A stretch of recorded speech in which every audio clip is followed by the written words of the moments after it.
jueves más. Ya además cerquita de las Navidades y de los festejos, por eso hemos podido adelantar una semanita de lo acostumbrado nuestra conferencia de este mes. En el caso de hoy tendremos a Félix, que es un graduado en Psicología, máster en Psicología de la Actividad Física y del Deporte y actualmente estudiando el máster de General Sanitario, ¿no? Qué importante el formarse de una manera tan integral y global, ¿no? Porque al final nuestros deportistas no dejan de ser personas a las cuales tenemos que mirar desde esa mirada integral. Él está ahora mismo también en la beca de posgrado de Psicología Deportiva en el Centro de Alto Rendimiento de Madrid y es psicólogo deportivo en entrenamientociclismo.com.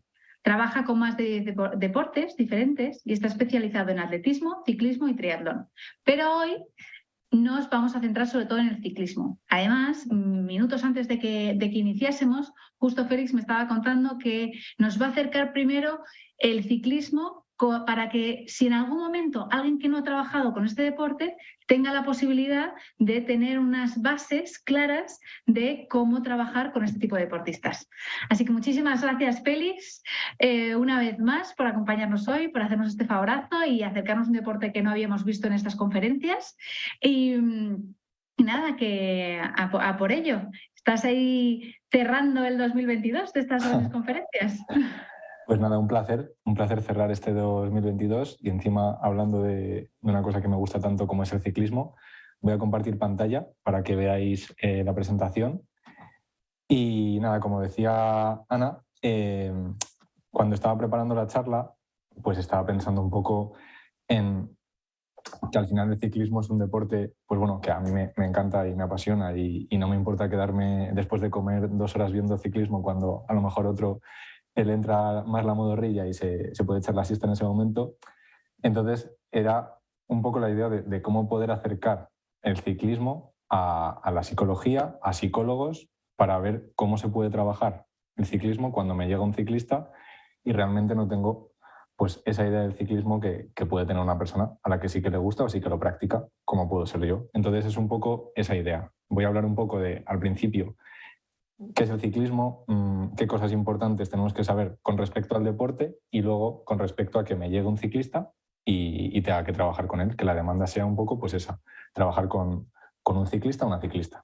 Bueno, entonces pues eso, soy Félix Marquiegui y aunque Ana me ha presentado estupendamente bien, pues aquí tenéis un pequeño resumen de lo que ha dicho ella. Nada, destacar eso, que a mí también me parece súper importante esa formación integral del psicólogo del deporte y psicólogo general sanitario, porque al final pues no estamos dejando de trabajar con personas, los deportistas son personas y el que se va a subir encima de la bici en este caso es una persona. Entonces, si se le puede ayudar a todos los ámbitos, mucho mejor que hacerlo únicamente en el aspecto puramente deportivo. Y nada, destacar eso, que actualmente me encuentro en el Centro de Alto Rendimiento de Madrid con una beca de posgrado y colaborando con una empresa de ciclismo que se llama entrenamientociclismo.com, en la que bueno, pues tratamos de ofrecer un ciclismo 360 del que destacaré un poquito en los siguientes minutos. ¿Vale? Entonces, a mí me gusta cuando doy una charla tener como un hilo temático y sin duda pantomima full. Pues bueno, a mí me gusta mucho, espero que a la gente que esté viéndolo o que lo vea después en YouTube también le guste. Y bueno, pues tiene vídeos súper buenos. A mí particularmente me tocan de cerca este del ciclismo y el del triatlón. Os los recomiendo si no los habéis visto. Y bueno, esta va a ser un poco nuestro hilo temático. Y como ellos empiezan su vídeo, calas, culot y a rodar, pues eso vamos a hacer hoy en estos 45 minutos que tenemos por delante o una hora. Entonces, lo primero de todo, me gustaría que viéramos un poco ciertas peculiaridades que tiene el ciclismo y que a lo mejor pues no hemos caído o no caemos si no nos llega este deporte. Entonces, ¿realmente hay un tipo de ciclismo solo o hay varios? ¿Se parecen en algo? ¿Cómo se compite? ¿Qué tipo de deporte es exactamente el ciclismo? Eso es lo que vamos a ver un poco en estos primeros minutos de la charla. ¿Vale? Entonces, ¿cuántos tipos de ciclismo hay? Pues realmente el ciclismo tiene numerosas disciplinas. Nosotros solo conocemos la carretera, el ciclismo en ruta, que es el que sale en la tele principalmente y es el que, como decía antes, a mí no me importa quedarme a las 3 de la tarde a ver una etapa de 150 kilómetros. Estoy viendo a Ana que creo que a ella no le gusta tanto. Pero es un poco el que conocemos o el que se conoce más a nivel general. Luego también tenemos el ciclismo de montaña, el ciclocross, ciclismo en pista, BMX, trial. Voy a dar una pequeña pincelada de cada uno para que conozcamos, pero bueno, esa sería un poco la clasificación más general. El ciclismo de carretera, como os decía, pues es un poco la disciplina que a nivel general se conoce y hay diferentes tipos de carreras. Pues están las carreras de un día, que se conocen como clásicas, que suelen tener una kilometrada brutal. Las vueltas, que son carreras de varios días, y luego la creen de la creen, las grandes vueltas, que son carreras de 21 días, donde se ruedan 18 días de esos 21 y con etapas de mínimo 100 kilómetros, así que imaginaos pues, lo que se meten al cuerpo en esos 21 días, no solo a nivel físico, sino por supuesto a nivel psicológico. Y luego hay dos modalidades importantes, que son el ciclismo en línea, que es pues, las etapas normales, y en contrarreloj, que se salen pues, más o menos cada minuto, y el objetivo es hacer la distancia que haya que hacer en el menor tiempo posible.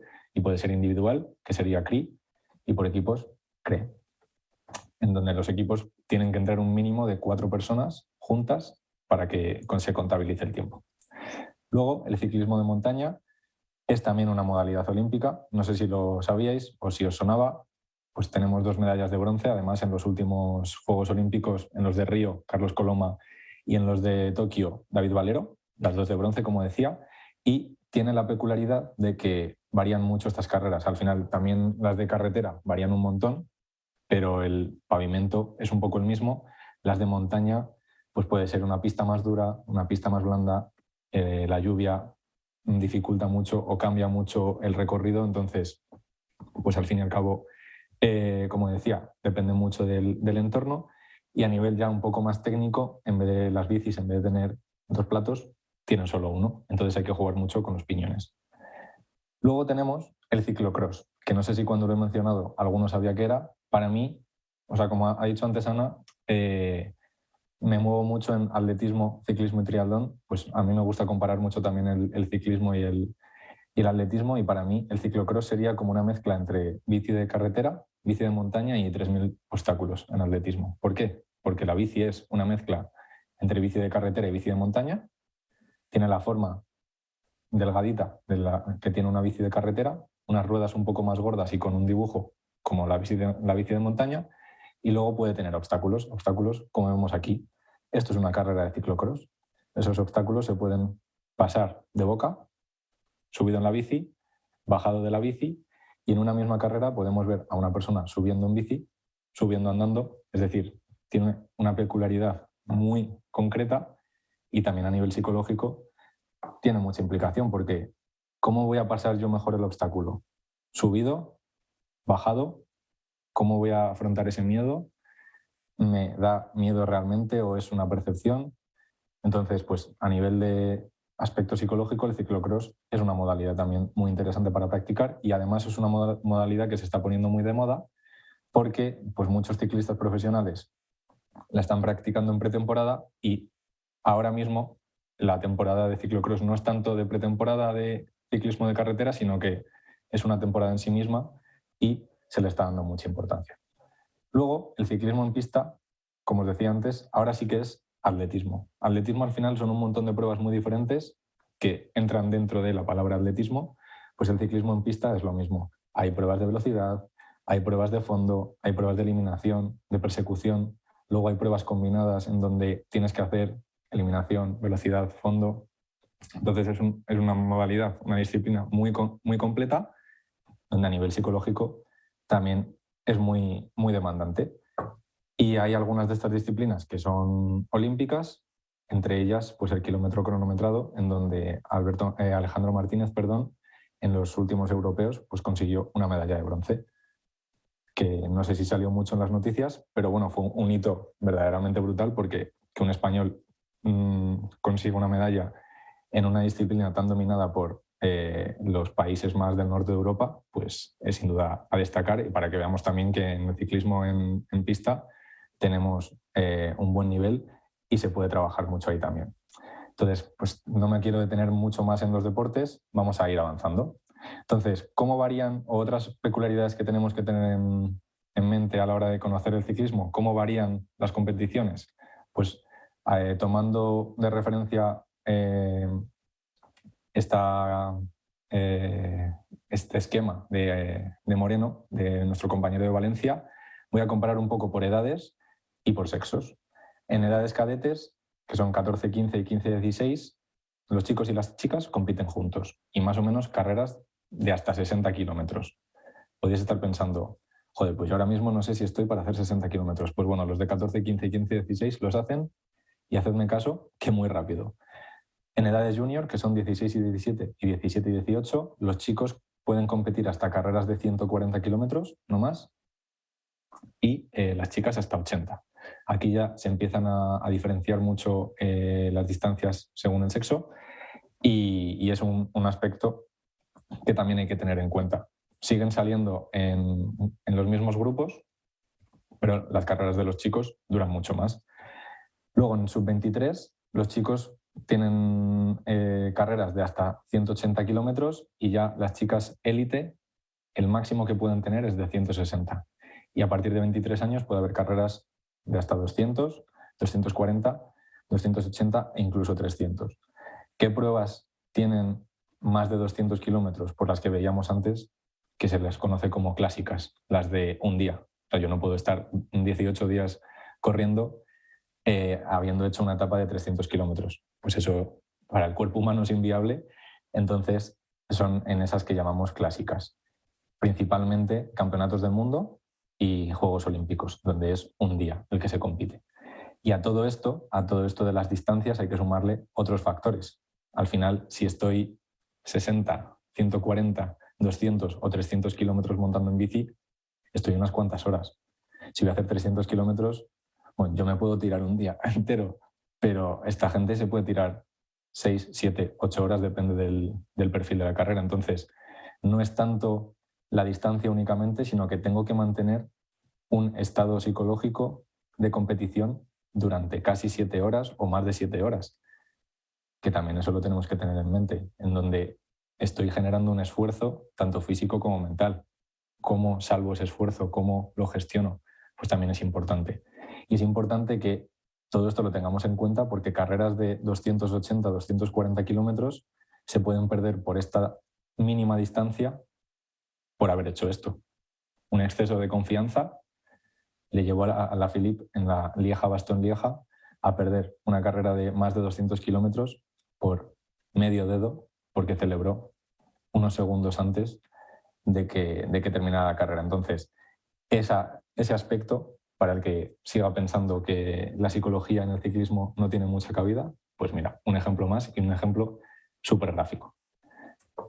Preguntaba también antes, ¿qué tipo de deporte es realmente el ciclismo? ¿Es un deporte individual? ¿Es un deporte de equipo?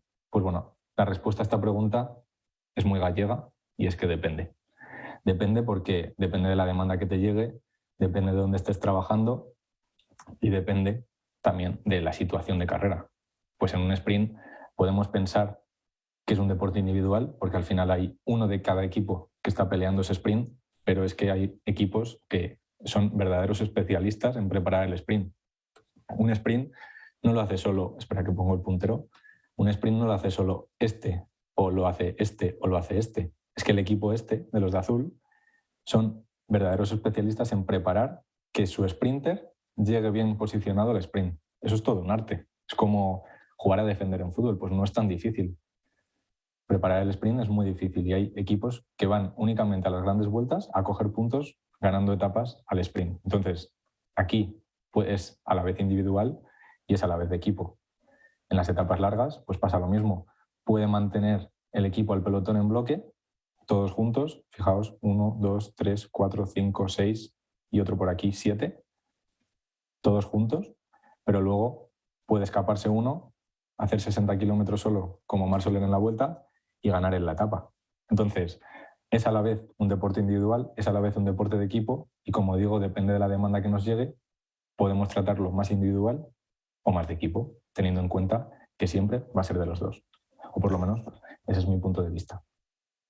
Entonces, como os decía, y como os decía al principio, yo no quiero que la charla se dedique a he trabajado de esta manera con este ciclista estos procesos individuales o con este equipo estos procesos grupales, porque bueno, creo que todos podemos conocer cómo trabajar la activación, ese estrés, las emociones, la confianza o la cohesión, comunicación, liderazgo, la estrategia, los conflictos, sino que a mí me gustaría que esta charla sirva para que cuando a nosotros o a vosotros os llegue un caso de ciclismo, sepamos cómo intervenir o por lo menos qué cosas tengo que tener en cuenta sobre cómo es trabajar en el ciclismo con un ciclista o con una ciclista. ¿Vale?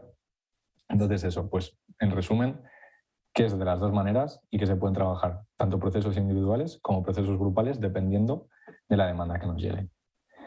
Y luego, otra de las peculiaridades que tiene el equipo es que, vale, puede haber ciclistas que sean más de tipo sprinter, de tipo escalador, de tipo cazar etapas, pero es que hay unos roles asociados que pueden ser similares o no a esas características de los ciclistas.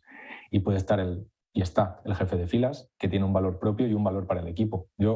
A mí cuando me llegan los ciclistas intento que se definan en ese sentido también. ¿Tú qué rol tienes en el equipo? ¿Y qué valor propio tienes? ¿Y cuál es tu valor para el equipo? Pues el jefe de filas es el más fuerte, es el que tiene que ganar. Es el líder y para el que trabaja todo el mundo tiene lo bueno de que es el que gana, pero cuando no gana es el que se lleva toda la responsabilidad. Luego está el colíder o el segundo espada o el segundo líder, que es el que está ahí si pasa algo, pero si no pasa nada es un gregario más. ¿Y qué es un gregario? Pues es el que trabaja para el líder. El valor para el equipo es total, porque un equipo no es nada si son gregarios, no pueden hacer nada, el líder no puede hacer nada si no tiene buenos gregarios, y el valor propio es ese que se sacrifica por el líder. Y luego están los ciclistas libres, que bueno, tienen el valor propio de que dependiendo de la etapa, como Mar Soler en la que os he enseñado, puede ir a cazarla o no, pero el valor para el equipo es múltiple porque puede cazar esa etapa y en la que no, pues hace de gregario. Entonces, también hay que tener un poco en cuenta todo esto a la hora de trabajar con un ciclista. ¿Y cómo es realmente el trabajo psicológico en el ciclismo?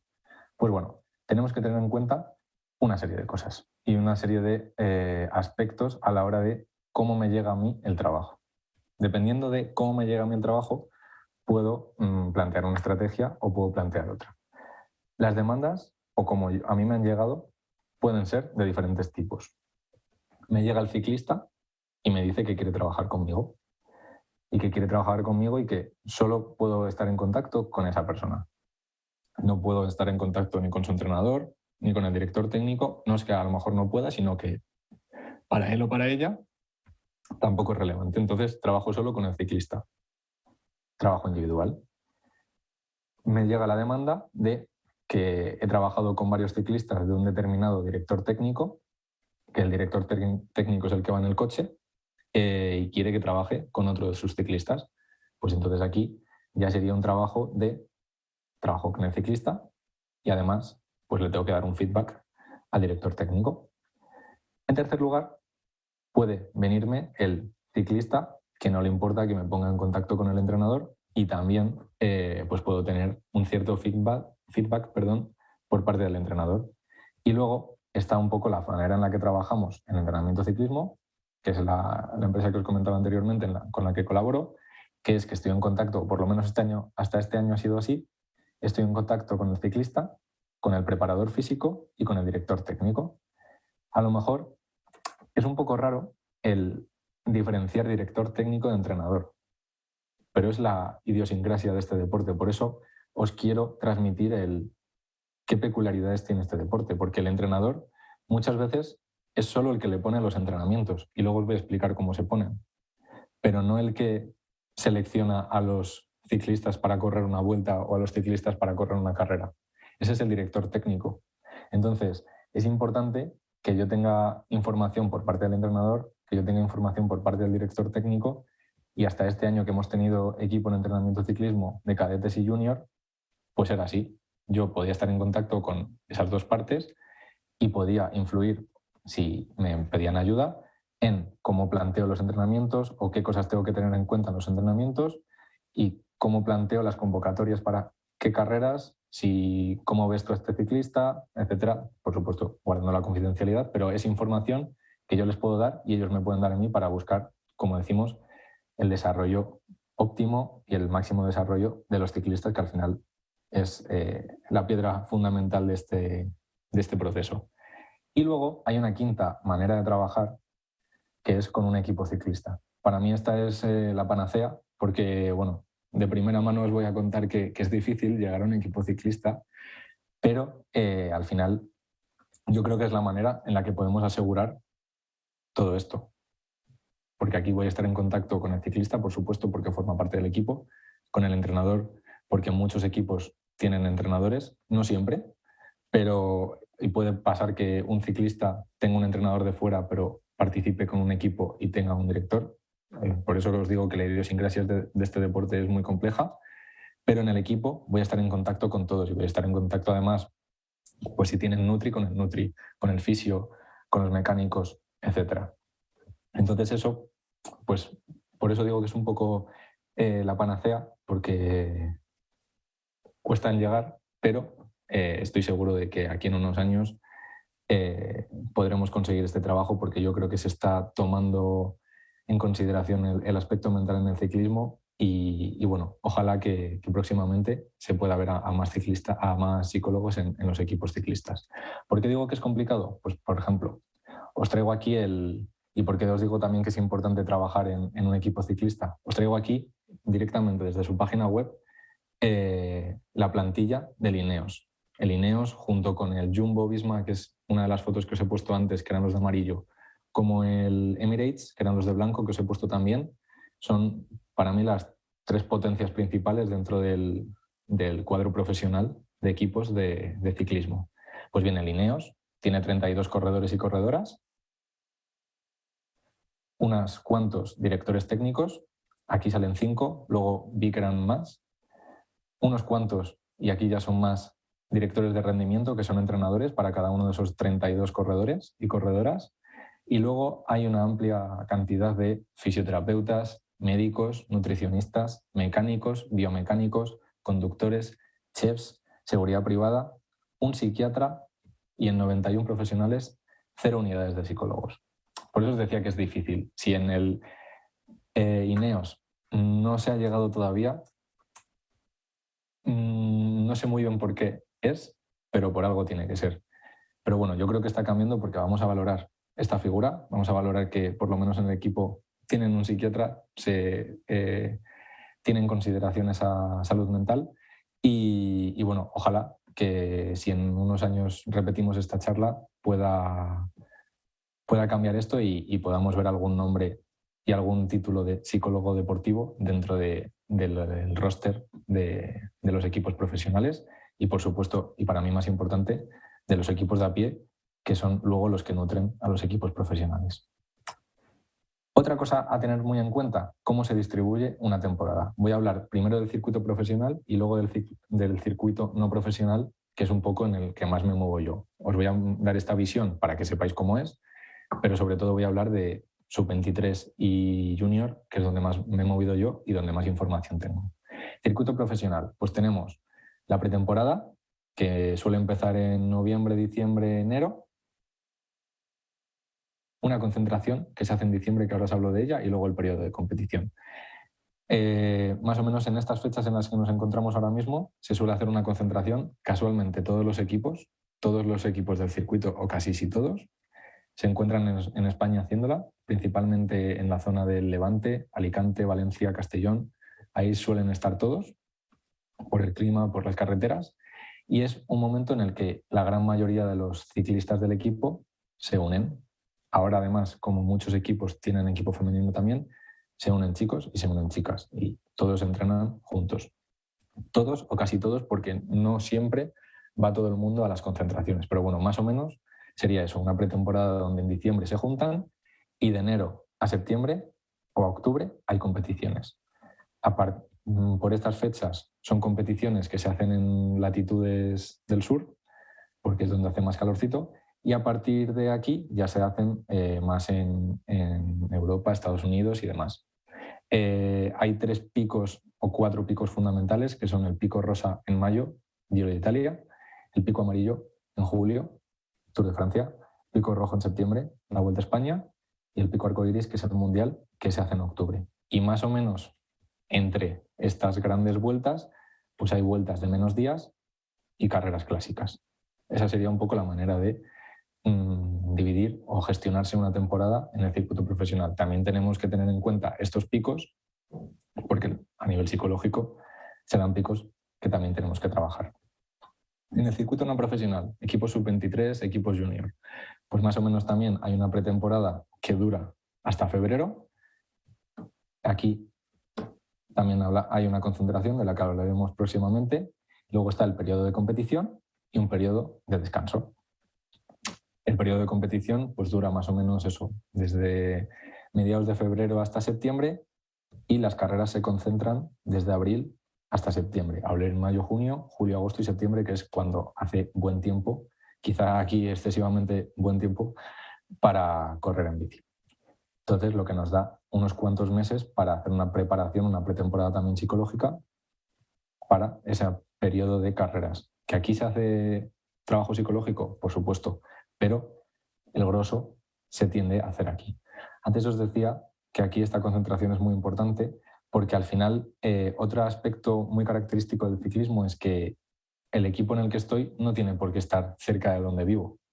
Yo puedo ser de Madrid y estar corriendo con un equipo de León. Puedo no conocer a mis compañeros hasta aquí. Por eso se hacen las concentraciones, para que por lo menos haya un momento antes de empezar las competiciones en las que nos conozcamos. Y eso es algo que es muy chocante en el ciclismo porque, pues claro, yo juego al fútbol y entreno con los mismos 20 cada semana porque juego con esos 20 todas las semanas, pero aquí no. Aquí puedo tener un entrenador que no es del club o del equipo, puedo entrenar con gente que no es de mi equipo tampoco y entrenar con la grupeta de mi pueblo, y hasta la época de competiciones no ver a la gente de mi equipo. Entonces eso es importante también que lo tengamos en cuenta a nivel psicológico, sobre todo por si formamos parte de un equipo, que en la concentración dediquemos un gran espacio de tiempo a trabajar esa cohesión, esa comunicación, como veremos próximamente. Y en esa época de competición, que como hemos dicho, dura de abril a septiembre más o menos, pues suelen ser en fines de semana, suelen ser lejos de casa, suelen durar varios días, lo que implica que salgan a escena unos actores principales en esta historia, que por supuesto son los padres, de los que hablaremos próximamente. Concentración al principio de temporada.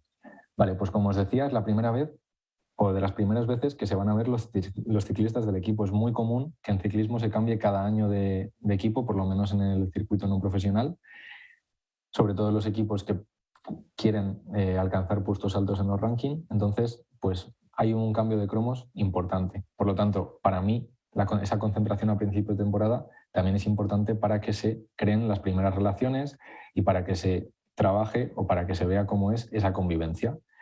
Sin embargo, pese a que sea un momento importante para que se creen esas primeras relaciones, también tenemos que tener en cuenta que es, para mí, la primera competición de la temporada. Me voy a enfrentar a gente a la que luego mi director técnico va a decidir si me lleva a mí o me lleva a él o a ella.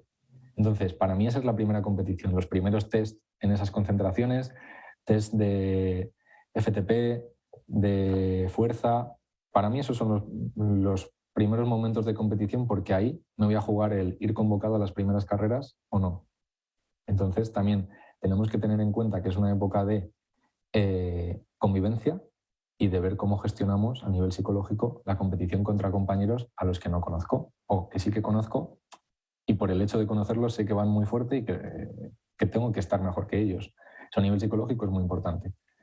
Y como os decía, a nivel psicológico esta concentración es importante para pues, evaluar a los deportistas a nivel individual, fomentar esas relaciones de calidad, trabajar la cohesión, la comunicación, la identidad del equipo y los objetivos tanto individuales como grupales, empezar a trabajar con los líderes.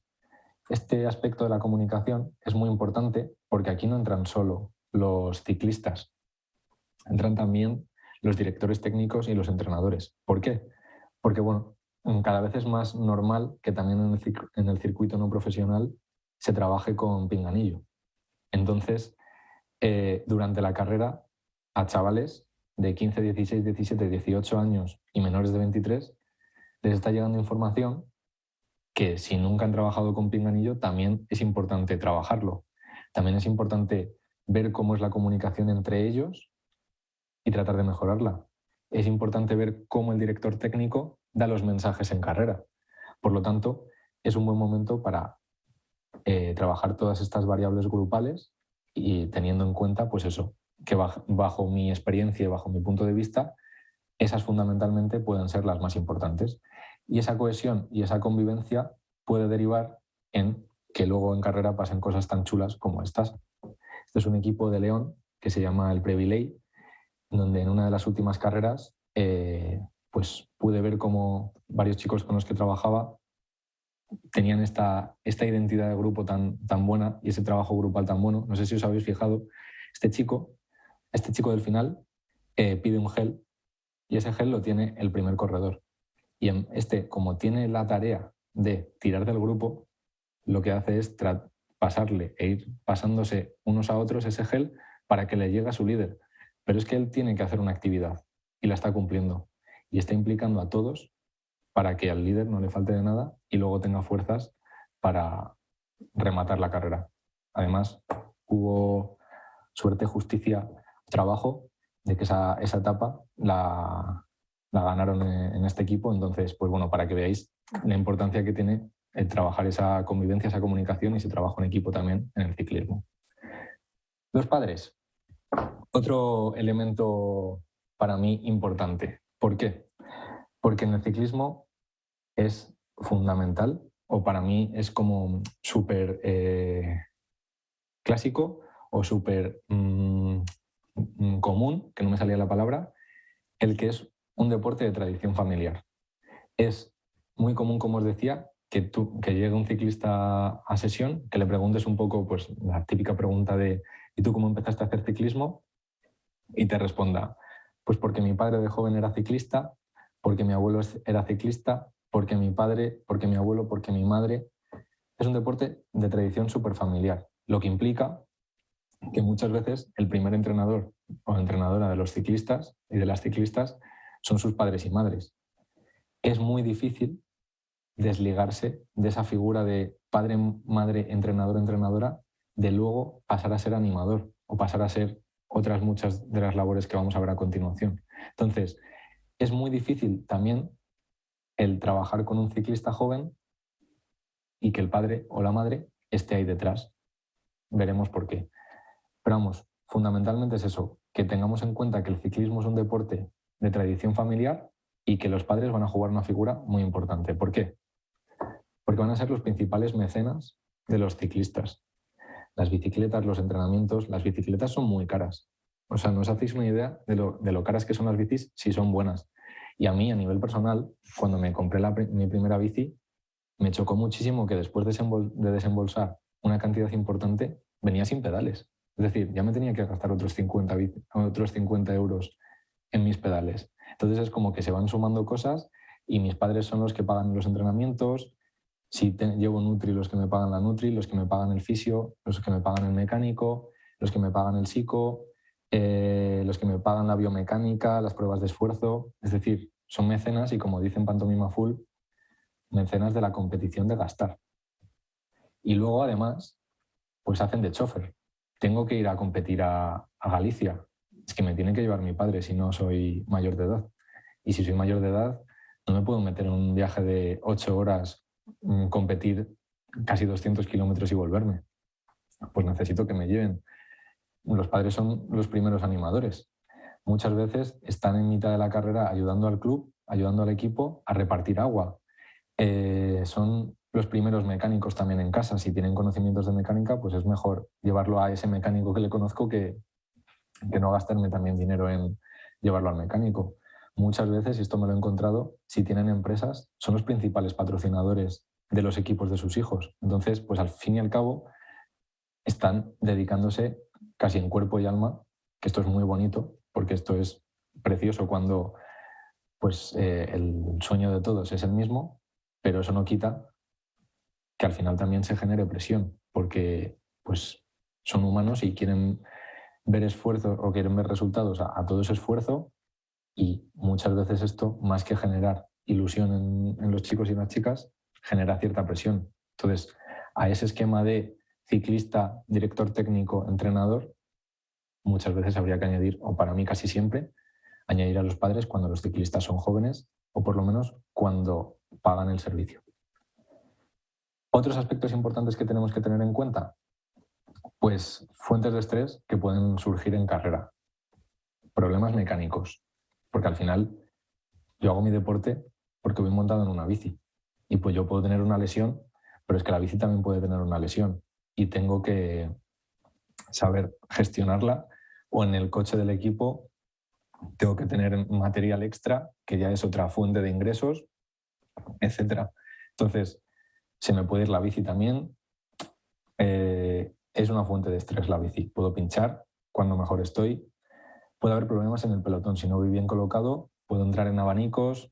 Si voy muy atrás en el pelotón y hay una caída, se me puede ir el grupo y me puedo desenganchar. El recorrido se puede adaptar más o menos a mis características. El viento es el principal enemigo del ciclista y seguramente si trabajáis con ciclistas, pues a lo que más referencia os hagan es eso, es que daba mucho viento en contra, siempre lo tenía de cara y nunca de culo. Pues bueno, muchas veces cuando hace viento es que es imposible a nivel psicológico, y lo digo por experiencia, creer que te está siendo a favor. Ya cuando lo notas en contra, lo notas siempre en contra. Entonces también hay que enseñar a que el viento pues es el que es y tengo que saber gestionarlo y saber gestionar mi esfuerzo cuando hay o no hay viento. Y como os decía antes, la comunicación con el coche puede ser una fuente de estrés en el sentido de que mi director técnico no me la sepa dar, o yo no se la sepa dar a mis compañeros, o yo como líder no sepa comunicarme para que me entiendan, pero es que también si voy por la montaña o voy muy lejos de mi coche, puedo perder la cobertura. Entonces, dentro de estos incontrolables, también tenemos que tener en cuenta que para gestionarlos a nivel psicológico hay que encontrar cosas que sean controlables en cada uno de estos problemas, porque en todos estos problemas que he descrito hay cosas controlables. Y luego, para mí, una de las partes más importantes que a nivel psicológico también tiene mucha importancia es el formato del entrenamiento. En la empresa en la que yo trabajo, el entrenamiento es a distancia, online y a través de esta plataforma, que para el que no la conozca, os voy a hablar un poco de qué es. Training Peaks es una plataforma, hay muchas, pero nosotros trabajamos con esta. Es una plataforma en la que el entrenador vuelca los entrenamientos al ciclista en su perfil y tiene para cada día una serie de entrenamientos que hacer. El ciclista los vuelca a su reloj o a su ciclocomputador y sabe en todo momento lo que tiene que hacer. Tiene que ir a estos vatios, a este pulso, etcétera, etcétera. Luego, cuando lo termina, lo guarda, lo sube a la plataforma y al entrenador le llega algo así. En verde, si lo he hecho perfecto. Bueno, esto es de triatlón, pero para que viéramos un ejemplo. En verde, si lo he hecho perfecto. En amarillo, si lo he hecho un poquito más corto de lo que tocaba. En naranja, si más o menos he hecho lo que me ha dado la gana, porque me he dejado muchísimo tiempo sin hacer del entrenamiento. O en rojo, si no lo he hecho. Entonces es información puramente cuantitativa. Y puramente cuantitativa porque además en la versión premium salen cosas de este estilo. Pues si este ciclista tenía este calentamiento 1, 2, 3, 4, 5, 6 series con 6 periodos de recuperación y una vuelta a la calma, al entrenador le sale que más o menos las series las ha hecho donde tocaba, pues más o menos su esfuerzo, que es lo rosa, está por aquí, y luego en la vuelta a la calma pues se la ha tomado un poco más fuerte y da la casualidad de que ha rodado 20-25 minutos más de lo que tocaba. El entrenador se puede quedar solo con eso, pero esos son solo datos cuantitativos. Y siguiendo con pantomima full, pues infarto con las rodillas bien. Pero a mí lo que me interesa es que más que lo cuantitativo le demos un toque o le demos una versión cualitativa. Y es que en Training Peaks tenemos información cualitativa que no mucha gente utiliza, pero que a nivel psicológico lo podemos utilizar mucho. ¿Qué cosas hay cualitativas? Pues hay dos formas de evaluar el esfuerzo. Aquí, lo bien que me ha salido el entrenamiento, cómo me he sentido de fuerte o de débil, en 5 etapas. Y luego el RPE, el esfuerzo percibido, pues de 0 a 7, ¿cómo he estado? o de 0 a 10, perdón, como estado, pues esto, o de 0 a 8. Pues esto es, él ha marcado o ella ha marcado un 7. Pero, bajo mi punto de vista, o la indicación que yo he dado a los entrenadores de la empresa o que hemos introducido, es que en esta parte de comentarios hablemos de estas cosas. Pues motivación previa al entrenamiento, atracción por el entrenamiento, cómo me ha salido, para que no sea solo una cara, nivel de satisfacción o qué me ha hecho sentir satisfecho con el entreno y algo que me haya hecho disfrutar. ¿Por qué? Porque al final el ciclismo es un deporte cíclico en el que muchos de los entrenamientos son series o rodajes de 3-4 horas, se me pueden hacer muy pesados. Entonces, pues a mí me resulta muy importante que también le encontremos ese placer al deporte. Entonces, esta información le sirve al entrenador para tener más información de su ciclista, que al fin y al cabo le ve más o menos cada mes.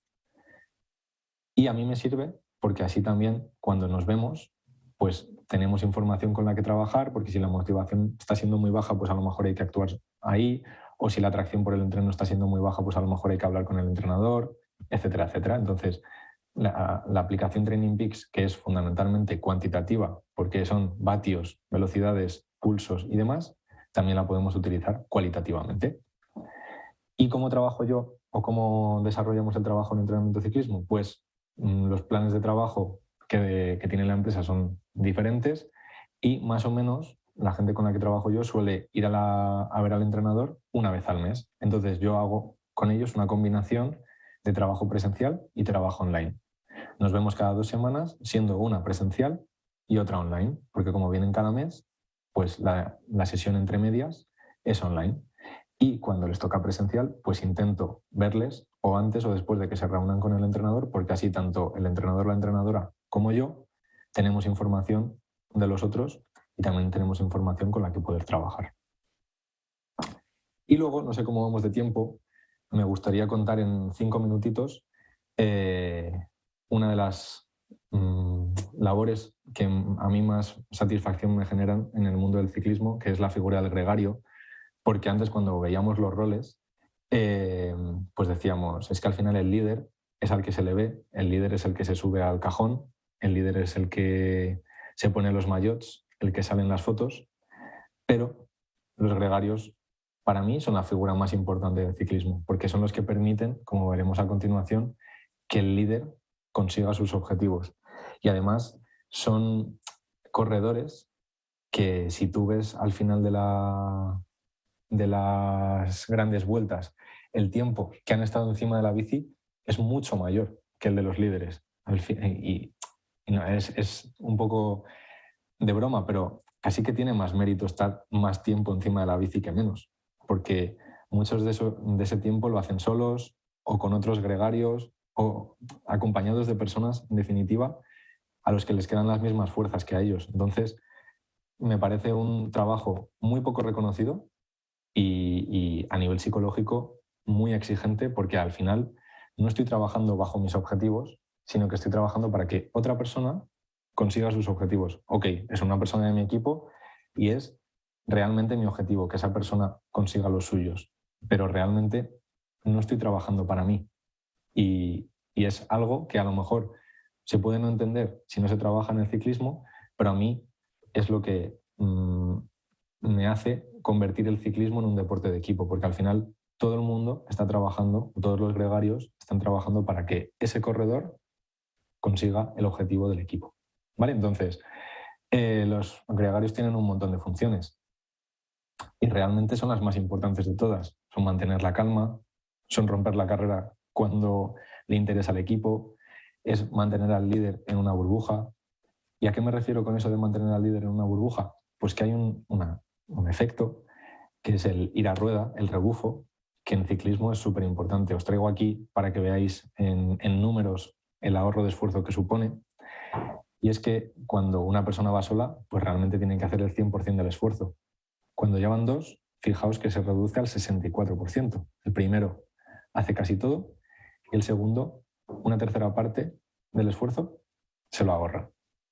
En los equipos que van a las grandes vueltas, que están conformados por este número de ciclistas, normalmente el líder se coloca aquí, en una posición que, si veis, ahorra más que el último. Y lo que van haciendo los gregarios es que cuando este se ha desfondado, se va. Cuando este se desfonda, se va. Cuando este se desfonda, se va. Cuando este se desfonda, se va y aparece este. Y este es el último que le deja al líder para que haga el remate final. Entonces, realmente, el tema de mantener al líder en una burbuja es también un arte. Y cuesta mucho darse cuenta también de que, pese a ir el penúltimo del grupo, se está ahorrando muchísimo esfuerzo. Y esto también lo tenemos que tener en cuenta porque el average en la carrera es que hace el 50% o el 56% del esfuerzo que podría hacer. Entonces, su equipo le está ayudando o los gregarios le están ayudando a ahorrarse mucho. Y eso también lo tenemos que tener en cuenta. En un pelotón, pues igual, este se come todo el aire y hace un esfuerzo inhumano. Generalmente no se dura mucho en esta posición. Y los líderes y la gente importante suelen estar aquí. ¿Por qué suelen estar aquí? Porque se están ahorrando mucho esfuerzo, pero es que además, si hay caídas por aquí, se las están ahorrando también. Podrían ir por aquí, por supuesto, y utilizar solo un 5% de su esfuerzo. Pero aquí lo malo es que si hay caídas, pierden el contacto y la carrera se me va. Entonces hay que buscar, y eso lo hacen los gregarios, esa posición en la que el esfuerzo se ahorre, pero además se esté en una buena posición en carrera. Y eso es mantener al líder en una burbuja. Además, ahora ya cada vez menos porque esta tendencia está cambiando, pero bajan al coche, cogen comida y bebida y se la van repartiendo a los diferentes miembros del equipo. Es decir, mantienen la energía del equipo. Mantienen la energía no solo a nivel ciclista, sino a nivel puramente físico y puramente psicológico. Y cuando el líder se me queda porque ha pinchado, me tengo que quedar y hacerle de enlace y gastar muchísima fuerza en que mi líder esté en el grupo. Entonces, a nivel psicológico, para mí la figura del gregario es fundamental, es muy difícil y es algo que tenemos que tener en cuenta también porque pues, no nos llegan o no es normal que lleguen líderes o por lo menos en edades de junior y sub-23 no es normal que haya una persona que siempre vaya de líder. Generalmente todo el mundo va a hacer de gregario porque nadie suele ser tan bueno como para siempre que su equipo trabaje para él a esas edades. Entonces, todo el mundo tiene que aprender a ser gregario y todo el mundo tiene que aprender a ser líder porque le va a tocar en algún momento y muchas veces no siempre se quiere ser gregario por todas estas cosas. Entonces, eso también hay que trabajarlo. Y hay que trabajarlo por esto que os decía, porque hay dos tipos de gregarios. Los gregarios que actúan como tal porque no han sido elegidos como líderes o porque eran líderes pero ha hecho una mala primera etapa y entonces tiene que ayudar a otro compañero, que lo que supone es un conflicto de rol, lo que se espera de mí no es lo que yo quiero hacer o para lo que he venido o para lo que había entrenado. Entonces ahí, en esa carrera, en esa vuelta, nuestro objetivo es reajustar y trabajar para que ese corredor acepte su función, porque su equipo le necesita en esa función. Entonces es un trabajo muy importante. Y luego hay gregarios puros, que pues cumplen con ese perfil de ayudador y que saben igualar su beneficio propio, o sea, el beneficio del equipo al suyo propio. Ahí para mí el trabajo es saber encontrar en esa tarea, en esa función, la realización propia, perdón, porque pues muchas veces se puede trabajar, vale, sí tengo que llevar a este momento o a esta situación de carrera, pero ¿qué estoy disfrutando yo de ahí? También es importante, bajo mi punto de vista, que esos tipos de gregarios o esos gregarios encuentren la satisfacción y el placer en esa actividad que hacen. Entonces, pues bueno, espero que os haya resultado interesante este acercamiento psicológico al ciclismo. Espero que todas estas puntualizaciones y consejos y alertas pues os ayuden si tenéis que trabajar con ciclistas. Aquí tenéis la foto del mayor globero de la historia, que también se llama Félix Marchiegui. Y bueno, os agradezco muchísimo la presencia, espero que os haya gustado. Y nada, pues me podéis encontrar en mi cuenta de Instagram, felixmarchiegui_PSI, en donde pues si no tenemos tiempo para resolver dudas a continuación, que creo que tenemos 10 minutos, pues me podéis plantear todas las dudas que necesitéis. Ha sido un verdadero placer.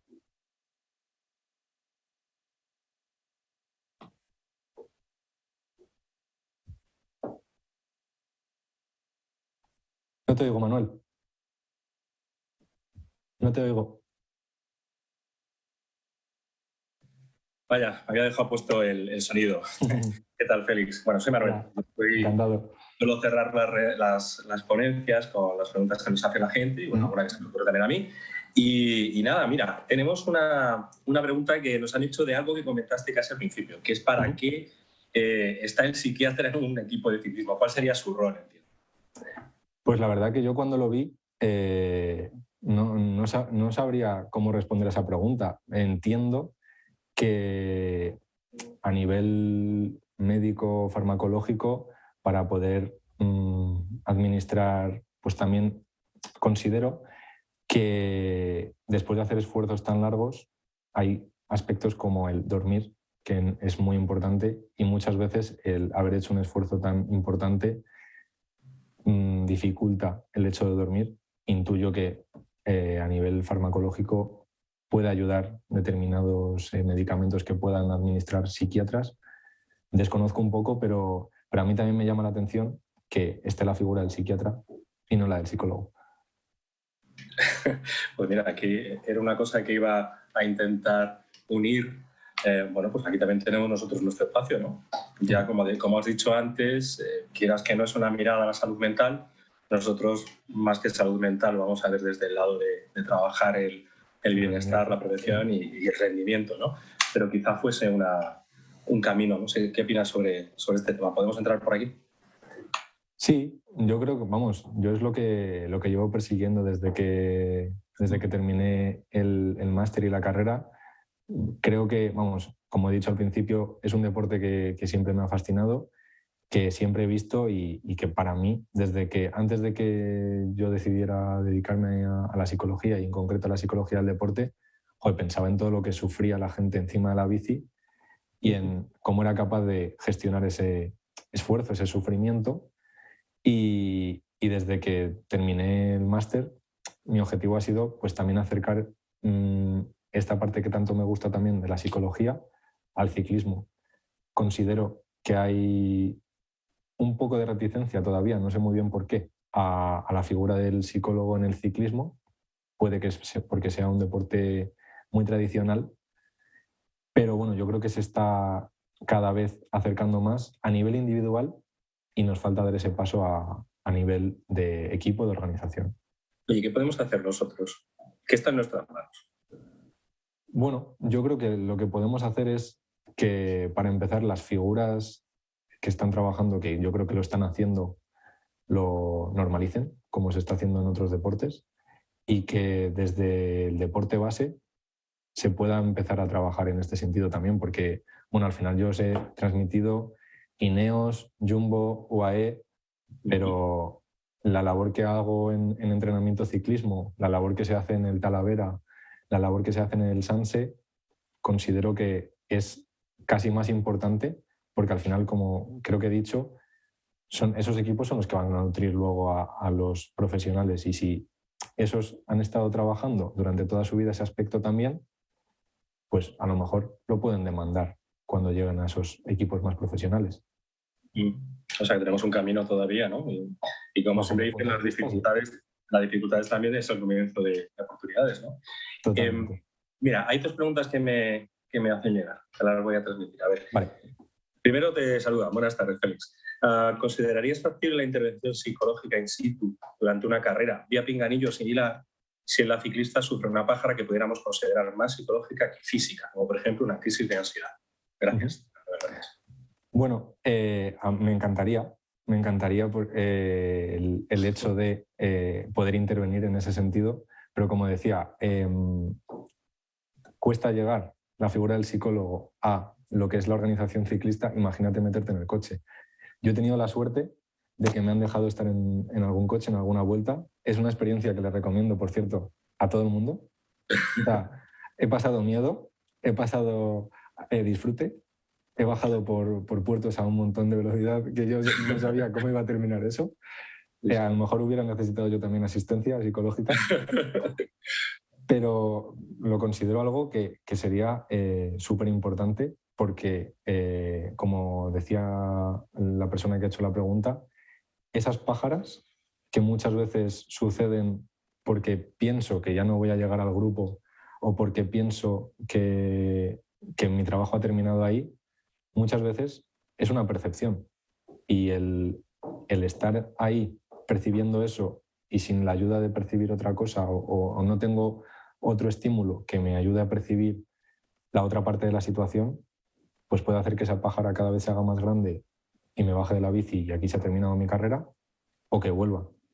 Entonces, a mí me parece muy importante pues, que no siempre se va a poder estar en el coche dando asistencia, pero por eso decía que en las concentraciones el trabajo con los entrenadores, y tengo constancia de que en los cursos de entrenador también se trabaja a nivel, hay una asignatura de psicología, que también se vaya por ahí, el tratar de ayudar a entrenadores a identificar esos momentos de sufrimiento o esos momentos de pájara y ver qué tipo de mensajes o cómo dar esos mensajes para que se puedan superar o ayudar al ciclista en esos momentos cuando no esté la figura del psicólogo. Pero vamos, me parecería un aspecto súper importante el que el psicólogo pudiera estar en carrera en los coches. Es como en el fútbol poder estar en el banquillo, Eso es.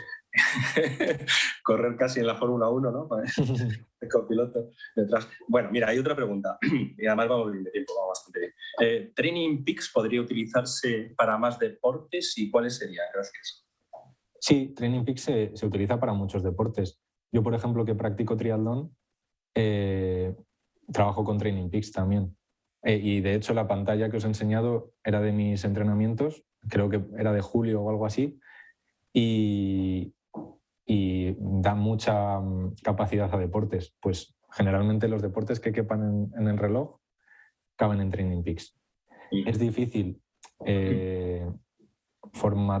o como diría, protocolizar a lo mejor algunos deportes, pero por ejemplo carrera, natación y ciclismo, y por lo tanto triatlón, en Training Peaks se pueden trabajar casi perfectamente. Porque además Training Peaks lo puedes vincular al pulsómetro, al podómetro, al potenciómetro en la bici, al reloj, al ciclocomputador. Es decir, tienes una amplia variedad de dispositivos a los que los puedes vincular y que te dan mucha información. Cuantitativa, como he dicho, pero ahí ya también tenemos una labor de ver cómo lo hacemos cualitativo. Mira, hay una pregunta que es interesante. ¿Qué factores destacarías, aparte del talento? Un talento es complicado, ¿no? Pero para llegar arriba, o por lo menos para no abandonar el deporte, no abandonar la disciplina y poder convertirlo en algo que en el futuro forme parte de tu forma de vivir y tu forma de ser?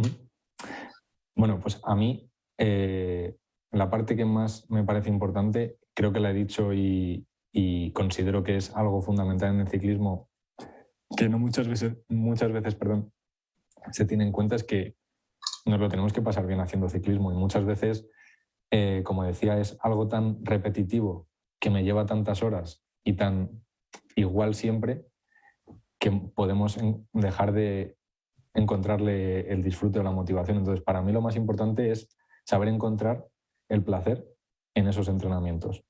Y en eso están implicados psicólogo, ciclista, entrenador, director técnico, porque el director técnico es el que hace las convocatorias, y el estar entrenando todos los días y que nunca me lleve, pues yo me lo puedo estar pasando súper bien, pero si estamos en un equipo que no es todavía profesional y nunca voy convocado, pues eso también puede hacer que...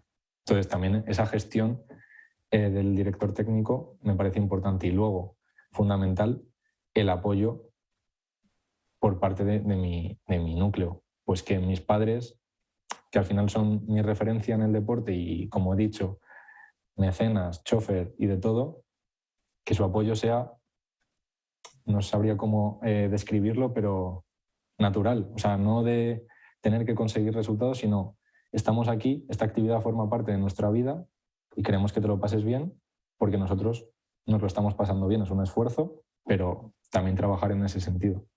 Disfrutar del proceso al final, ¿no? En definitiva, sería un poco eso. Bueno, hay un montón de preguntas que me gustaría hacer, sobre todo al hilo del que has dicho de los padres y demás, pero se nos está acabando el tiempo. Entonces, con un par de preguntillas, perfecto, lo vamos a finalizar y, vale, y nos finalizamos la temporada del año 22 y llegaremos luego al 23. Pero yo creo que son interesantes. Has hablado antes del tema de los roles. Hay 32 personas con 32, cada uno tiene su rol y demás. Imagino que no todo el mundo, tendrás ganas de hacer otras cosas, ¿no? ¿O no? Quiero decir, ¿cómo se maneja esos conflictos que pueden surgir durante la temporada en función de, según los estados de forma, uno considera que, imagino que surgen, ¿no? Mi pregunta primero es, ¿surgen? Y segundo, ¿cómo lo hacéis? Bueno, me encanta esa pregunta. O sea, parece que va a estar, que la teníamos preparada, pero no. No, claro que no. Os recomiendo, al hilo de esto, no sé si lo habrá visto la gente, pero hay un documental en Netflix del equipo Movistar que se llama El día menos pensado, que es como una recopilación de diferentes temporadas. Se evaluó la 2020, la 2019 creo, la 2020, la 2021 y están grabando ahora la cuarta, que es la de 2022. Y en la primera temporada de todas se da justamente eso, un conflicto de líderes. Para el Tour de Francia, en un equipo de 8, llevaron 3 personas potencialmente líderes. Y lo que querían, desde el equipo, que luego admitieron que a lo mejor se habían equivocado, es que la carrera pusiera a cada uno en su lugar. ¿Qué ocurre? Que claro, a ellos les habían vendido a los 3 que iban a ir de líderes.